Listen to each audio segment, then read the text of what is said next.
بسم اللہ الرحمن الرحیم الرحمن علم القرآن خلق الانسان علمہ البیان۔ رحمان، اور یہ اللہ کا وہ نام ہے جو رحمت کے مادے سے، لیکن خاص شان اس کی یہ ہے کہ جس میں ایک طوفانی کیفیت ہے اللہ کی رحمت، ٹھاٹھے مارتے ہوئے سمندر کی طرح۔ غضبان ہم پڑھ چکے ہیں 2 دفعہ، نہایت غضبناک، حضرت موسیٰ کے لیے لفظ آیا غضبان آصفہ۔ تو عرب کہے گا اگر بھوک سے مر رہا ہے انا جوعان، پیاس سے مر رہا ہے انا عطشان، تو رحمان کے وزن پر بہت مبالغہ ہوتا ہے، اور اس میں ایک شان ہوتی ہے جیسے کہ طوفانی شان، طوفان وہ بھی اسی میں ہے۔ اور رحمان وہ ہستی کہ جس کی رحمت ٹھاٹھے مارتے سمندر کے مانند ہے۔ علم القرآن، اس نے قرآن سکھایا ہے۔ یعنی یہ کہ قرآن مجید کی عظمت کا تصور کرو، یہ اللہ کی رحمانیت کا مظہر عطم ہے، اس کی رحمت کی سب سے بڑی شان، اس کا مظہر عطم جو ہے وہ قرآن ہے۔ دوسری بات یہ، اللہ کے ناموں میں چوٹی کا نام رحمان ہے، بہت پسندیدہ۔ رحمت کی تو ضرورت ہر شخص کو ہے۔ حضور نے فرمایا میں بھی مستغنی نہیں۔ آپ نے ایک موقع میں فرمایا کہ کوشش جنت میں صرف اپنے اعمال کی بنیاد پر نہیں جائے گا جب تک کہ رحمت خداوندی دستگیری نہ کرے۔ اور حضرت عائشہ سے ہے یہ روایت۔ حضرت عائشہ نے پوچھ لیا، ظاہر بات ہے میاں بیوی کے درمیان ایک بے تکلفی بھی ہوتی ہے کہ کیا حضور آپ بھی؟ آپ نے فرمایا ہاں میں بھی۔ الا ان یتغمدنی ربی برحمتہ، میں بھی جنت میں نہیں جا سکوں گا مگر اس صورت میں کہ میرا رب مجھے اپنی رحمت سے ڈھانپ لے۔ تو رحمان چوٹی کا نام ہے اللہ کے ناموں میں سے، اور جو علم اللہ نے دیا ہے انسان کو، اس میں چوٹی کا علم قرآن ہے۔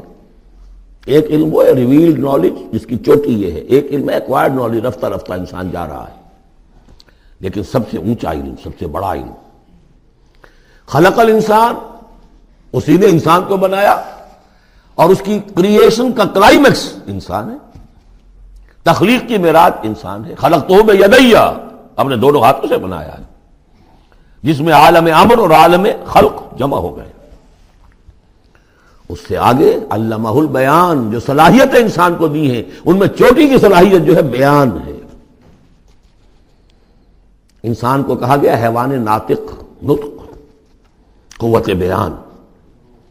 اور یہ بات ہمیں معلوم ہے کہ یہ جو انسان کا جو برین ہے، ظاہر بات ہے گوریلاز میں بھی ہے، چمپینزیز میں بھی ہے، اور بھی حیوانات کے اندر بھی ہے، گھوڑے کا بھی برین ہے، لیکن یہ برین جیسے جیسے رفتہ رفتہ لوئر اینیمل سے اوپر آپ آ کر دیکھتے ہیں، ہائیسٹ انسان کے اندر آ کر اس کا جو گرے میٹر ہے، وہ جو ہائیسٹ ایوالوڈ فارم ہے، اس میں مختلف ایریاز ہیں۔ یہ ویژن کا ایریا ہے، آنکھ سے جو انفارمیشن جا رہی ہے وہ پھر ڈسائفر ہوتی ہے گرے میٹر کے اس پچھلے حصے کے اندر، ہیئرنگ ایریا ہے۔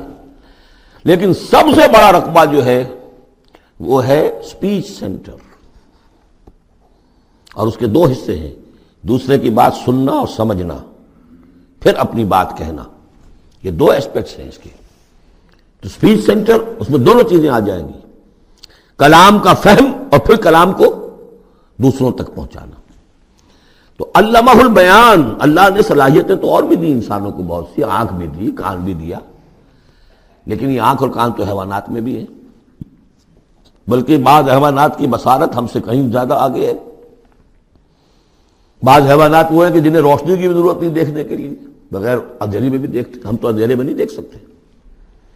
اس طرح کان، گھوڑے کا کان جو ہے اس کے کان کھڑے ہو جاتے ہیں اینٹنا کی طرح سے، اگر کہیں سے آہٹ ہو، جب یہ آپ نے گھوڑ سوار نے کچھ نہیں دیکھا، کھلا سنا ہے، لیکن ذرا سی آہٹ کہیں کی گھوڑے نے سن لی۔ اس حوالے سے باقی چیزیں جو ہیں ان میں تو یہ کہ علیحدہ علیحدہ گنا جائے گا تو صلاحیتیں باقی شاید انسان سے بہتر بھی دوسرے حیوانات میں ہیں۔ سونگھنے کی صلاحیت کتے میں جتنی ہے، ہمارے پاس تو 1/100 بھی نہیں۔ حیوانات میں سونگھنے کا ایریا جو ہے وہ بہت بڑا ہوتا ہے برین کے اندر، وہ سونگ کر چیزوں کو اندازہ کرتے ہیں کھانے کی ہے کہ نہیں ہے۔ لیکن انسان کے ہاں آ کر ہائیسٹ لیول آف برین میں یہ اسپیچ سینٹر ہے۔ اب یہ جو 4 آیتوں سے 3 جملے بنے، الرحمن آیت 1 ہو گئی لیکن جملہ تو نہیں بنا۔ الرحمن مبتدا ہے، علم القرآن خبر ہے، جملہ اب بنا۔ تو جملے 3 ہوئے، الرحمن علم القرآن خلق الانسان علمہ البیان۔ اس کو جو ریشو پروپورشن کا قاعدہ ہوتا تھا نسبت و تناسب کا حساب میں ارتھمیٹک میں 3 ویلیوز دی گئی ہیں، چوتھی تلاش کرو۔ چوتھی ویلیو اس میں کیا ہے جو مضمر ہے، چھپی ہوئی ہے؟ انسان کو جو بہترین صلاحیت اللہ نے دی ہے قوت بیان، اس کا مصرف بھی ہونا چاہیے بہترین۔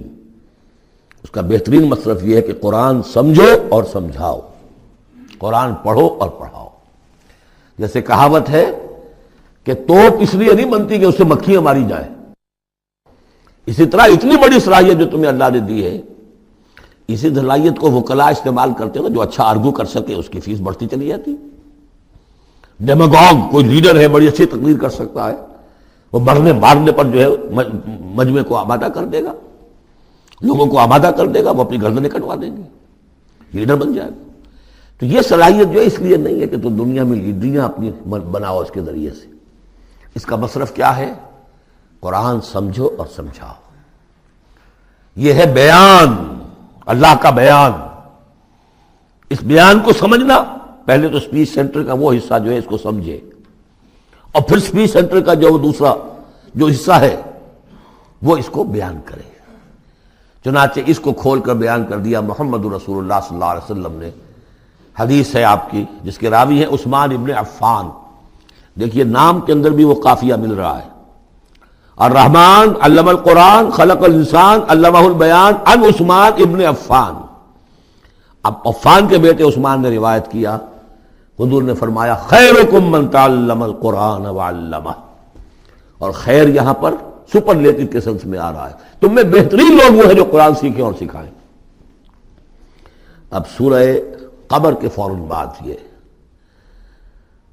وَلَقَدْ يَسَّرْنَا الْقُرْآنَ لِلذِّكْرِ فَهَلْ مِن مُدَّكِرٍ الرحمن علم القرآن خلق الانسان علمہ البیان الشمس والقمر بحسبان۔ یہ سورج اور چاند سب ایک حساب کے ساتھ ہیں، ان کی گردش حساب کے ساتھ ہے، اسی حساب سے دن بن رہے ہیں، راتیں بن رہی ہیں، ہفتے اور سال اور مہینے بن رہے ہیں۔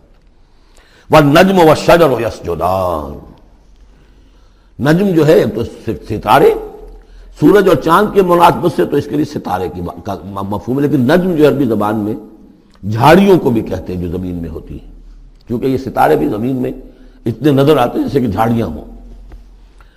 والنجم والشجر یسجدان، شجر کے حوالے سے ترجمہ کرتے ہیں تو وہ جھاڑیاں، یہ بھی سجدہ کرتے ہیں، اللہ کے سامنے سربسجود ہوتے ہیں، ان کے سائے جیسا کہ کئی دفعہ آ چکا ہے۔ والسماء رفعها ووضع الميزان، اور آسمان کو اس نے بلند کیا اور اس میں رکھے ترازو۔ یہاں اس سے مراد وہ ترازو نہیں ہے جو کہ تولتی ہے دنیا کے اندر، اس میں بیلنس ہے، کاسمک بیلنس۔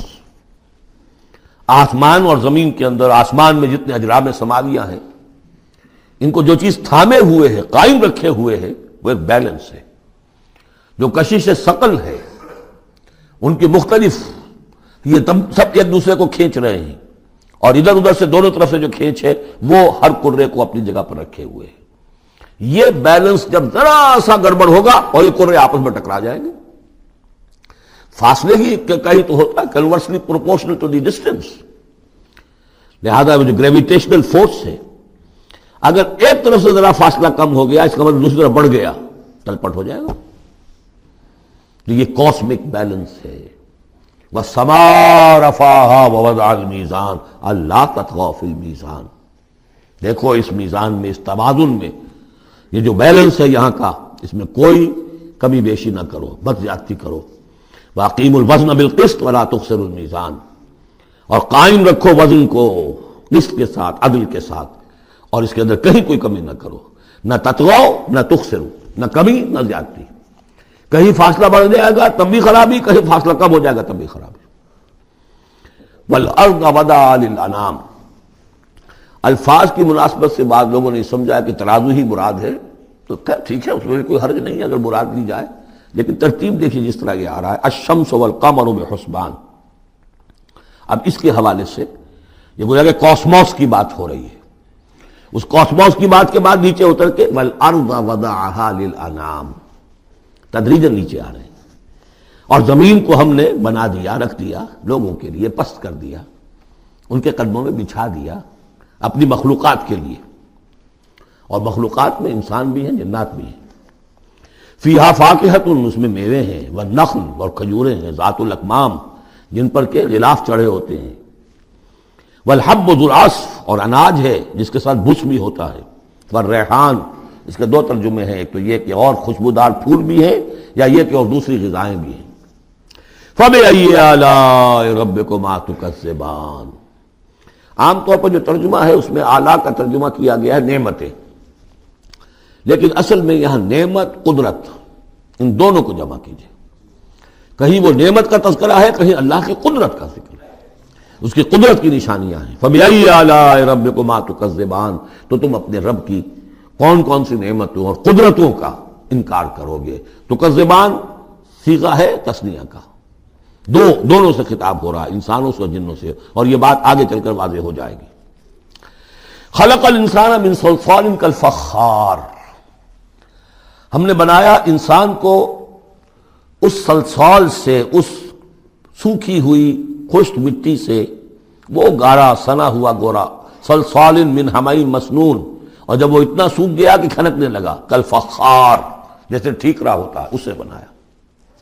وَخَلَقَ الْجَانَّ مِن مَّارِجٍ مِّن نَّارٍ، اور جنات کو ہم نے بنایا آگ کی لپٹ سے، جس کو کہ ہم اس سے پہلے پڑھ چکے ہیں سورہ ہجر میں، نار السموم، لو جیسی ہوتی ہے جس کے اندر کی آگ ہوتی ہے۔ تو ایسے ہی وہ جو فلیم ہوتا ہے، شعلہ، اس کا ایک حصہ تو ہے جو نظر آتا ہے، اور ایک حصہ وہ جو نظر نہیں آتا۔ وہ جو اوپر کا حصہ ہے وہ ہے جہاں پہ سب سے زیادہ ہیٹ، ٹیمپریچر ہائیسٹ وہاں ہوتا ہے، وہ ہے مارج من نار۔ فَبِأَيِّ آلَاءِ رَبِّكُمَا تُكَذِّبَانِ، رب المشرقین و رب المغربین، وہ رب ہے مشرقوں کا بھی، دونوں مشرقوں کا اور دونوں مغربوں کا۔ یہ تسنیہ کی جو مناسبت سے یہاں پر مشرقین و مغربین کہا، کہیں مشارق والمغارب ہے، رب المشارق والمغارب، کہیں مشرق و مغرب ہے، اور یہ سب ٹھیک ہے، مشرق و مغرب واحد کی حیثیت سے بھی درست ہے۔ اور مشرقین اور مغربین، اس وقت کا جو مشرق ہے جہاں سورج نکل رہا ہے، اس کے مقابلے میں مغرب ہے جہاں وہ ڈوبے گا، لیکن وہی مغرب وہ مشرق ہے دوسرے، ہمارا جو پیچھے جو حصہ ہے گلوب کا، اس کا مشرق ہے، اور جو ہمارا مشرق ہے وہ اس کا مغرب ہے۔ تو دو مشرق دو مغرب۔ پھر یہ کہ ہر نقطہ جو ہے زمین پر وہ مشرق بھی ہے مغرب بھی ہے، کسی نہ کسی وقت وہاں پر سورج جو ہے طلوع ہو رہا ہے، کبھی وہاں پر غروب ہو رہا ہے، تو مشارق والمغارب۔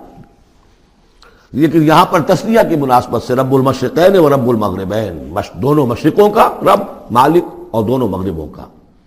فَبِأَيِّ آلَاءِ رَبِّكُمَا تُكَذِّبَانِ، مَرَجَ الْبَحْرَيْنِ يَلْتَقِيَانِ، اس نے چلا دیے دو دریا جو آپس میں ملے ہوئے بھی ہیں، بینہما برزخ لا یبغیان، لیکن ان کے مابین ایک ایسا پردہ حائل ہے کہ وہ ایک دوسرے میں گھستے نہیں ہیں، داخل نہیں ہوتے، اپنی حد کے اندر رہتے ہیں۔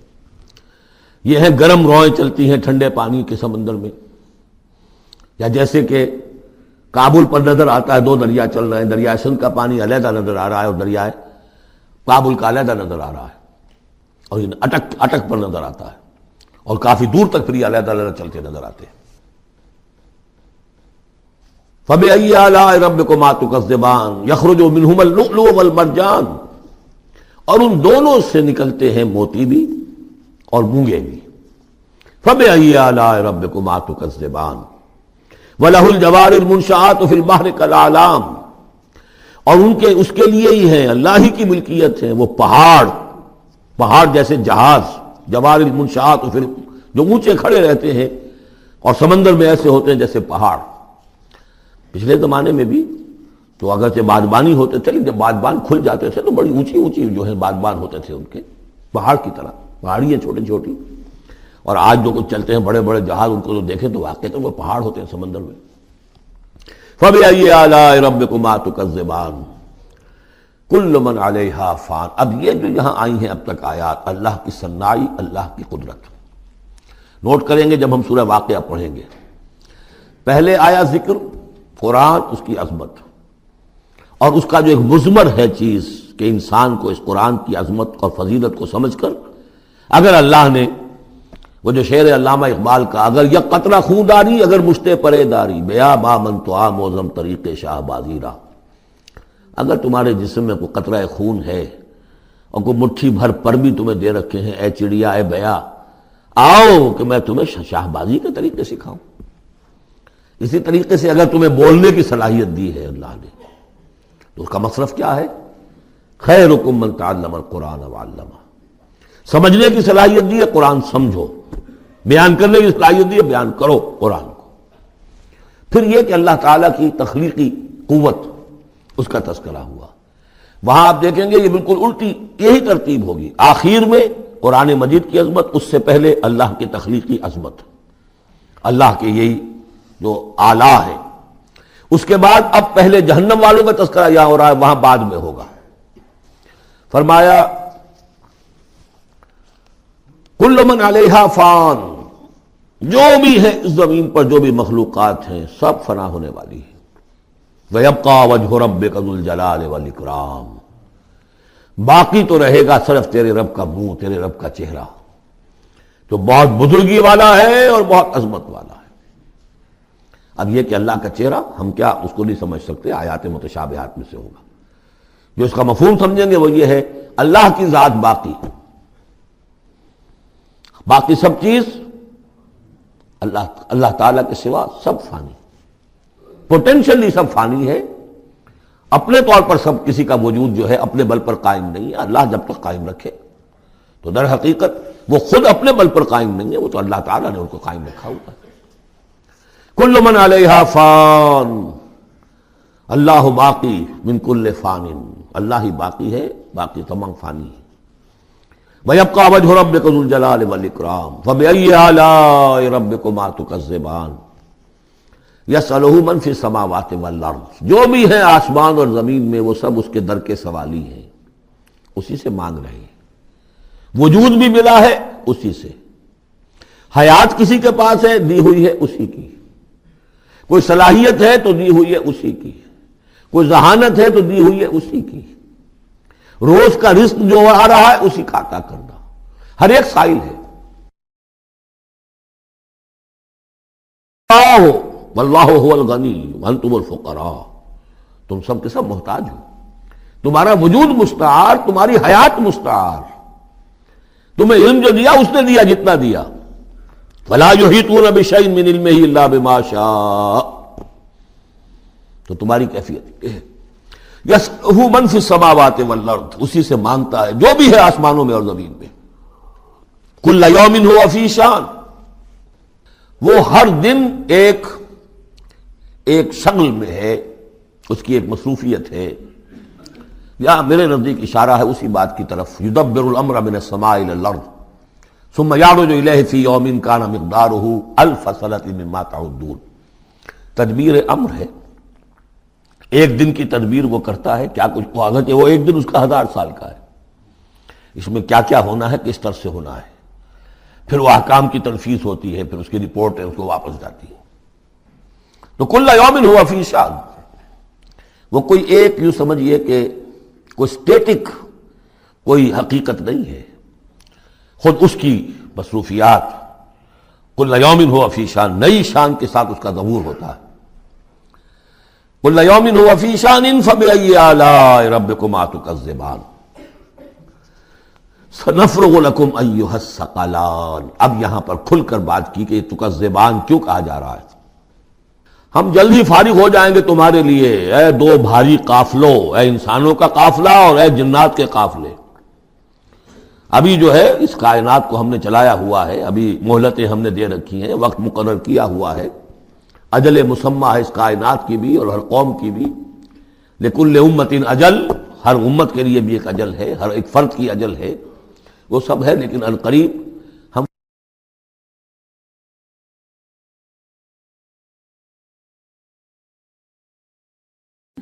فَبِأَيِّ آلَاءِ رَبِّكُمَا تُكَذِّبَانِ، تو اے جنات اور اے انسانوں کی جماعت ہو، تم اپنے رب کی کن کن نعمتوں کا اور کن کن صنائیوں کا، کن کن قدرتوں کا انکار کرو گے۔ یا معشر الجن والانس ان استطعتم ان تنفذوا من اقطار السماوات والارض فانفذوا لا تنفذون الا بسلطان فبأي آلاء ربكما تكذبان یرسل علیکما شواظ من نار ونحاس فلا تنتصران فبأی آلاء ربکما تکذبان صدق اللہ العظیم۔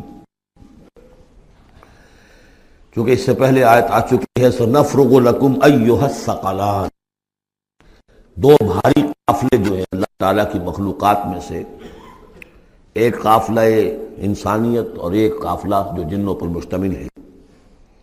اب یہاں اس آیت میں آیت نمبر 33 میں براہ راست ان سے خطاب ہے، اے گروہ جن اور اے گروہ انس، یا معاشر الجن والانس ان استطعتم، اگر تمہارے اندر استطاعت ہے، طاقت رکھتے ہو، ان تنفذوا من اقطار السماوات والارض، کہ تم نکل بھاگو آسمانوں اور زمین کے دائروں سے، کناروں سے، تنفذوا تو نکل جاؤ، لا تنفذون الا بسلطان، نہیں نکل سکو گے مگر اللہ تعالیٰ کی سند کے ساتھ۔ یہ آیت مبارکہ مشکلات القرآن میں سے ہے، پوری طرح ہم شاید ابھی نہ سمجھ پائیں جب تک کہ اور ہمارا علم جو ہے کائنات کے بارے میں، کاسموس کے بارے میں اور علم بڑھ نہیں جاتا۔ لیکن یہ کہ عام طور پر یہ سمجھا گیا ہے کہ یہ انسان اور جن جو ہیں ایک حد تک ان کی رسائی ہے اس کائنات کے اندر، اس سے آگے نہیں۔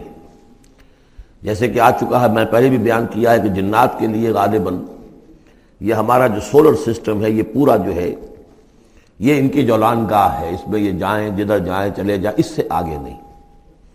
انسانوں کا معاملہ یہ ہے کہ وہ اس کے اندر بھی جو بھی فاصلہ طے کرتے ہیں، وہ ظاہر بات ہے کہ وہ اس کے لیے مشینیں ایجاد کر کے جہاں تک جا رہے ہیں، لیکن اس پورے سولر سسٹم تک بھی ان کی رسائی ممکن نہیں ہوگی۔ لیکن یہ کہ ایک گمان میرا ہے جو میں آپ کے سامنے پیش کر رہا ہوں کہ قرآن مجید جب آسمانوں اور زمین کی بات کرتا ہے تو وہ مراد ہوتی ہے کل کائنات، کل یونیورس، اور کل یونیورس کے کناروں سے نکل بھاگنا، اس کے کیا معنی ہے؟ اس کے معنی یہ ہے معدوم ہو جانا، یعنی یہ کہ جہنم میں پڑنے والے چاہیں گے کہ ہم معدوم ہو جائیں۔ کاش کہ جیسا کہ ہم نے پڑھا تھا سورہ نساء میں، فَكَيْفَ إِذَا جِئْنَا مِن كُلِّ أُمَّةٍ بِشَهِيدٍ وَجِئْنَا بِكَ عَلَىٰ هَٰؤُلَاءِ شَهِيدًا، اس روز انسان چاہیں گے کہ اس طرح زمین شق ہو جائے، وہ اس میں دھس جائے اور زمین اوپر سے برابر کر دی جائے۔ یہ تو ہوگا یوم الحساب کو۔ لیکن سوال یہ ہے کہ من اقطار السماوات والارض، تمام آسمانوں اور زمین کے کناروں سے نکل بھاگنا، معدوم ہونا، یہ بھی بس میں نہیں ہے۔ اللہ کے اذن سے ہی ہم بنے ہیں، ہمیں وجود عطا ہوا ہے، اور اللہ ہی کا اختیار ہے جو ہمیں معدوم کر سکتا ہے۔ ہم لاکھ چاہیں کہ معدوم ہو جائیں، معدوم نہیں ہو سکتے، یہ بھی ہمارے اختیار سے باہر ہے۔ اذن رب ہی ہو تو ہم معدوم ہوں بغیر اذن رب۔ یہاں پر ویسے جو الا بسلطان، اللہ کا حکم، اللہ کی مرضی، اللہ کی سند، اس طرح کی کوئی بات ہے، اگرچہ عام طور پر بات وہ سمجھی گئی ہے جو پہلے میں نے بتایا، میرا گمان یہ ہے واللہ عالم۔ بہرحال مشکلات القرآن میں سے ہے۔ فَبِأَيِّ آلَاءِ رَبِّكُمَا تُكَذِّبَانِ، تو تم اپنے رب کی کن کن نعمتوں اور کن کن صناعیوں اور کاریگریوں اور کن کن قدرتوں کا انکار کرو گے۔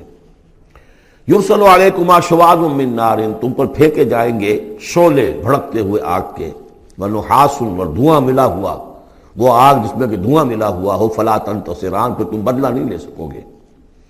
فَبِأَيِّ آلَاءِ رَبِّكُمَا تُكَذِّبَانِ فَإِذَا انشَقَّتِ السَّمَاءُ، جب آسمان پھٹ جائے گا، فَكَانَتْ وَرْدَةً كَالدِّهَانِ، تو ایسے ہو جائے گا گلابی رنگ کا جیسے کہ تیل کی تلچھٹ ہوتی ہے۔ جب تیل کو صاف کیا جاتا ہے تو اس کے نیچے جو تلچھٹ رہ جاتی گلابی رنگ کی۔ فَبِأَيِّ آلَاءِ رَبِّكُمَا تُكَذِّبَانِ فَيَوْمَئِذٍ لَا يُسْأَلُ عَنْ ذَنبِهِ إِنسٌ وَلَا جَانٌ، تو اس روز کوئی پوچھنے کی ضرورت نہیں ہوگی ان کے گناہوں کے بارے میں، نہ انسانوں سے نہ جنوں سے۔ اللہ تعالیٰ پوچھے گا، حساب کتاب بھی ہوگا، لیکن یہ کہ اپنی جگہ پر ہر ایک کے چہرے پر لکھا ہوگا اس کا انجام۔ بل الانسان علی نفسہ بصیرہ، چنانچہ کئی جگہ قرآن مجید میں نقشہ کھینچا گیا ہے، میدان قیامت میں جب لوگ کھڑے ہوں گے، کچھ لوگوں کے چہرے تر و تازہ ہوں گے، کچھ لوگوں کے اوپر مردنی چھائی ہوئی ہوگی، جس کی مثال بہترین ہوتی ہے ہائی سکولز کے اندر۔ ہر سال جب ڈکلیئر کرتے ہیں امتحان، سالانہ امتحان کا نتیجہ، تو جب کھڑے ہوتے ہیں طالب علم سننے کے لیے، تو بعض لوگوں کے چہروں کے اوپر لکھا ہوتا ہے کہ یہ فیل ہونے، اس لیے کہ انہیں معلوم ہے لکھ کر کے آئے تھے ہم، اور بعض کے چہرے تر و تازہ ہوتے ہیں، انہیں اگر فکر ہوتی ہے تو اس کی کہ میں فرسٹ آتا ہوں یا نہیں آتا، بس اس کی تشویش ہو سکتی ہے، لیکن یہ کہ انہیں کوئی اندیشہ یہ نہیں ہوتا کہ وہ فیل ہو جائیں گے۔ تو فَيَوْمَئِذٍ لَا يُسْأَلُ عَنْ ذَنبِهِ انس ولا جان، اس دن پوچھا جانا ضروری نہیں ہوگا کسی سے بھی، نہ جن سے نہ ان سے، ان کے گناہ کے بارے میں۔ فَبِأَيِّ آلَاءِ رَبِّكُمَا تُكَذِّبَانِ يُعْرَفُ الْمُجْرِمُونَ بِسِيمَاهُمْ، پہچان لیے جائیں گے مجرم اپنے چہروں سے، چہرے ان کے اترے ہوئے ہوں گے، انہیں تو معلوم ہوگا۔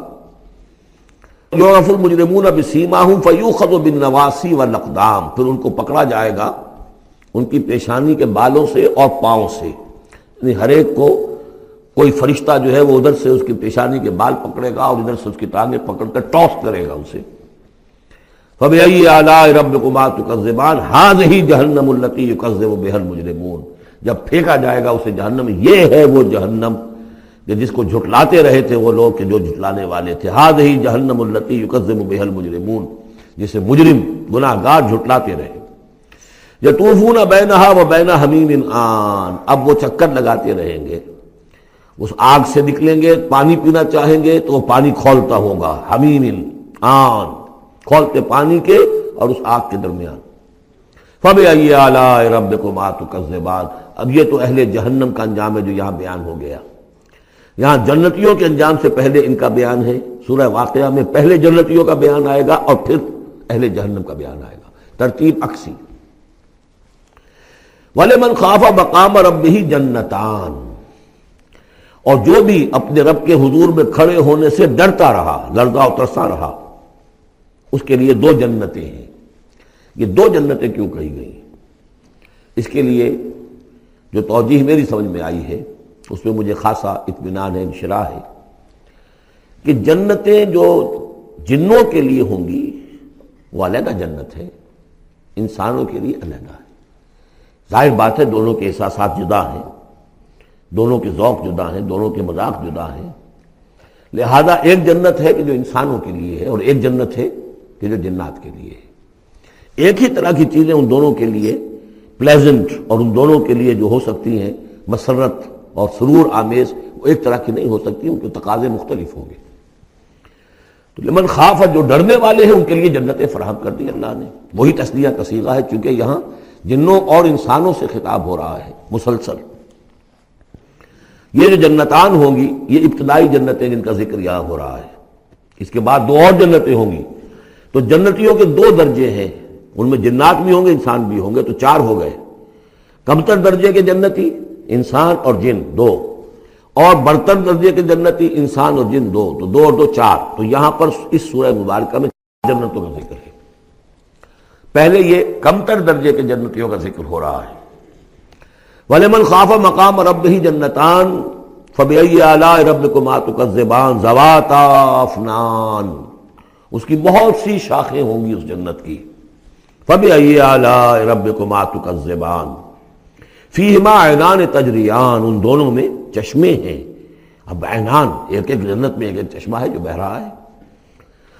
فَبِأَيِّ آلَاءِ رَبِّكُمَا تُكَذِّبَانِ، اپنے رب کی کون کون سی نعمتوں کو جھٹلاؤ گے۔ فِيهِمَا مِن كُلِّ فَاكِهَةٍ زَوْجَانِ، اور ان دونوں میں ہر طرح کے جو میوے ہیں ان کی دو دو قسمیں ہیں، جوڑے۔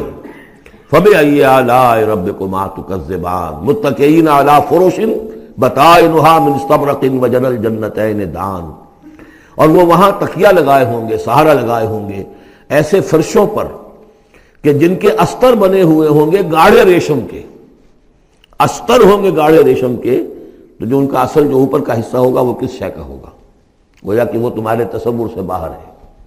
وَجَنَى الْجَنَّتَيْنِ دَانٍ، اور دونوں جو باغ ہیں دونوں جنتوں کے، ان کے جو پھل ہیں میوے وہ جھک رہے ہوں گے، نیچے کو ہوں گے، تاکہ آرام سے جنتی جو ہے جو چاہے حاصل کر لے۔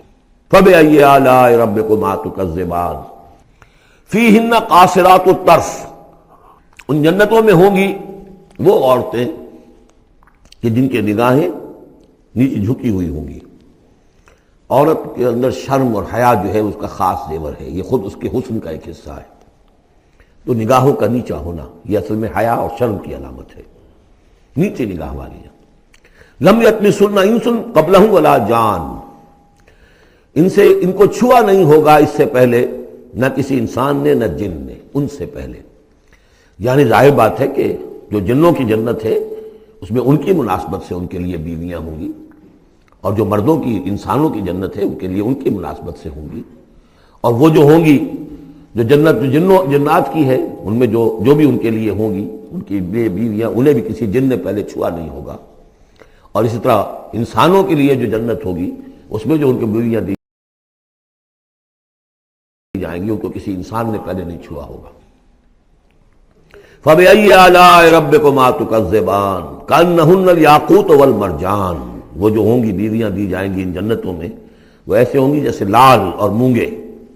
فَبِأَيِّ آلَاءِ رَبِّكُمَا تُكَذِّبَانِ هَلْ جَزَاءُ الْإِحْسَانِ إِلَّا الْإِحْسَانُ، کیا احسان کا، بھلائی کا، نیکی کا بدلہ احسان اور بھلائی کے سوا بھی کچھ ہو سکتا ہے؟ ان لوگوں نے اللہ کے لیے، اللہ کے دین کے لیے، اللہ کے احکام کی پابندی میں جو کچھ بھی انہوں نے محنتیں کی، کوششیں کی، اب ظاہر بات ہے کہ اللہ تعالیٰ کو اس کا بدلہ انہیں دینا ہے انہی صورتوں میں۔ وَمِن دُونِهِمَا جَنَّتَانِ، اور ان سے پرے دو جنتیں اور ہیں۔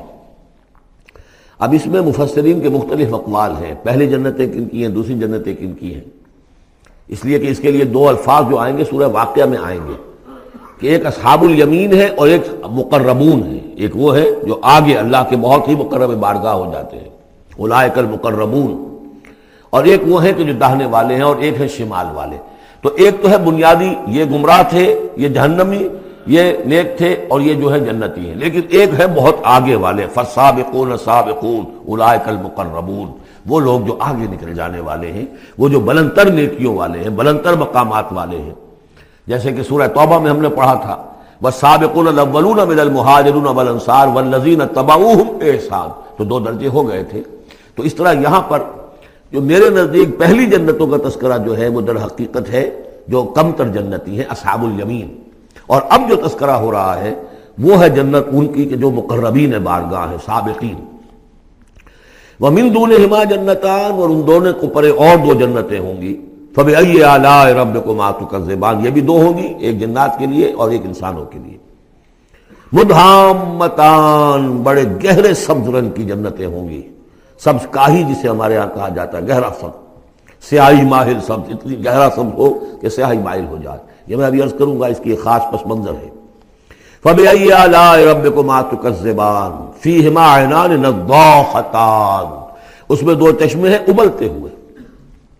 فَبِأَيِّ آلَاءِ رَبِّكُمَا تُكَذِّبَانِ فِيهِمَا فَاكِهَةٌ وَنَخْلٌ وَرُمَّانٌ، اس میں میوے ہیں، کھجوریں ہیں، انار ہیں۔ فَبِأَيِّ آلَاءِ رَبِّكُمَا تُكَذِّبَانِ، یہ یوں سمجھیے کہ ایک تو ہے خالص عربی ذوق اور عرب کا جو ایک خاص ماحول تھا، اور خاص طور پر عرب کا وہ علاقہ جس میں قرآن نازل ہوا ہے، حجاز، پہاڑی علاقہ ہے، اس میں جب آتے تھے چشمے اور جب بہہ جاتی تھی وادیاں تو ابلتی ہوئی پہاڑی، چونکہ چشمے جیسے ہوتے ہیں پہاڑی نالے، تو ان کے اندر جوش و خروش ہوتا ہے۔ اور دوسرے کہ وہاں پر جو باغات ہوتے تھے کھجور کے درخت، اور وہاں پر وہ سبزی جو رنگ ہے ان کا وہ سبزی مائل گہرا، اور اسی کے اندر پھر جو چھاؤں ہے، تو جو ان کا تصور ہے ایک عربی ذوق ہے، ایک عجمی ذوق ہے۔ وہ عجمی ذوق ہے جو پہلے بیان ہوا ہے، عربی ذوق ہے جو اب بیان ہو رہا ہے۔ فیہما فاکہۃ ونخل ورمان، اب یہ چیزیں جو ہیں یہ عرب کے اندر کھجوریں ہیں، انار ہے۔ فبأي آلاء ربكما تكذبان فیہن خیرات حسان، اس میں ہوں گی بہت ہی اچھی عورتیں، نہایت خوبصورت۔ فبأي آلاء ربكما تكذبان حور مقصورات فی الخیام، اب یہاں حور کا لفظ آیا، پہلے میں نہیں آیا ہے۔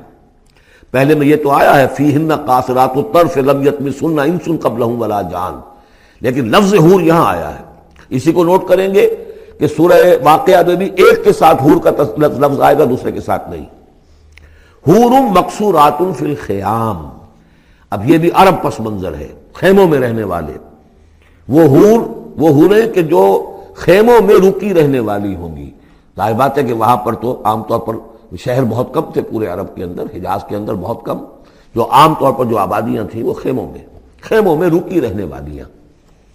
وقرن فی بیوتکن ولا تبرجن تبرج الجاہلیۃ الاولی، وہ شمع محفل نہیں بنتی بلکہ وہ چراغ خانہ بنتی ہیں۔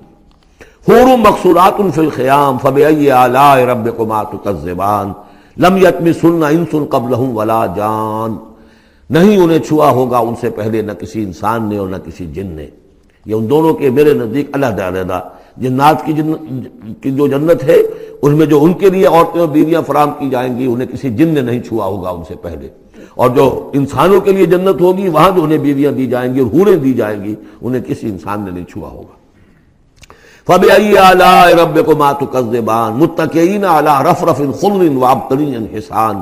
وہ تکیہ لگائے بیٹھے ہوئے ہوں گے سب مسندوں پر اور بڑے قیمتی نفیس بچھونوں پر. فَبِأَيِّ آلَاءِ رَبِّكُمَا تُكَذِّبَانِ تَبَارَكَ اسْمُ رَبِّكَ ذِي الْجَلَالِ وَالْإِكْرَامِ. بہت بابرکت ہے نام تیرے رب کا جو بہت ذی الجلال بڑائی والا ہے اور اکرام عظمت والا ہے.